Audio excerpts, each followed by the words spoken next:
he asked, his tone more formal than it had been a moment before. I am, I responded in a voice that sounded firmer than I felt.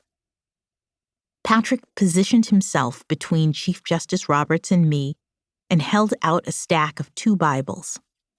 I was concentrating fully as Patrick gazed at me from behind black horn-rimmed glasses, his eyes misty with love and pride.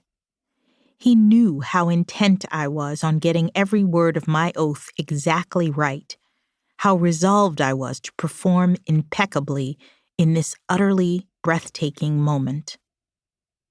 Please raise your right hand, the Chief Justice said, and I did so briskly, simultaneously resting my left palm on the pair of holy books. On top was our ancient Jackson family Bible, its brittle pages protected by the black leather binding that Patrick had had the foresight to get refurbished in 2013 when I'd been appointed to the U.S. District Court in Washington, D.C. I had sworn every oath since then on this cherished family Bible, just as I would now swear the constitutional oath to be administered by Chief Justice Roberts, followed by the judicial oath to be given to me by Associate Justice Breyer.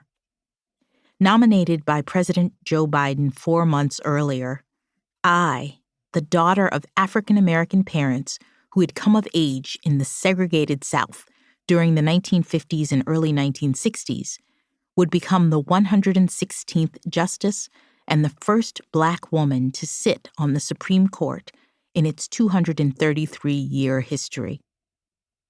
These details made the other sacred volume on which I would swear my historic oath doubly significant.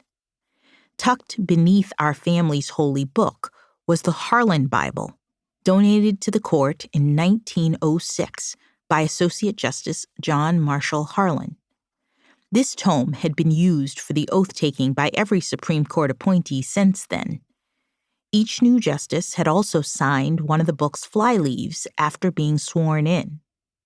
When the court curator brought the Bible to me in my temporary chambers later that afternoon so that I could add my own signature to the venerated roll, I thought about the justices of Harlan's era, who collectively decided in the Plessy versus Ferguson opinion that state laws mandating the separation of people by race did not violate the 14th Amendment of the Constitution so long as the separate facilities were equal. Harlan had been the sole dissenter in the notorious 1896 case, and now here I was, affixing my signature to his Bible in black fountain pen ink, on the same day that I joined the rarefied ranks of those few high court jurists whose rulings on race and society had cemented the fate of generations of American citizens, including that of my parents. Only one generation after my mother and father had experienced the spirit-crushing effects of racial segregation in housing, schooling, and transportation while growing up in Florida, their daughter was standing on the threshold of history, the embodiment of our ancestors' dreams, ascending to a position that Justice Harlan and his colleagues likely never imagined possible for someone like me. But if Justice Harlan and his contemporaries could not have pictured this moment, my family and I, and indeed most of America, were fully cognizant of the significance of my nomination and confirmation to our nation's highest court. For many Americans, the appointment of a Black woman to the Supreme Court for the first time since this country was founded was extraordinary and long overdue. I marveled at how different this moment in our nation's history looked compared to eras past, such as when Plessy had been decided, or when the very court I was now joining had stated in its 1857 Dred Scott versus Sanford opinion that African Americans were beings of an inferior order, so far inferior that they had no rights which the white man was bound to respect.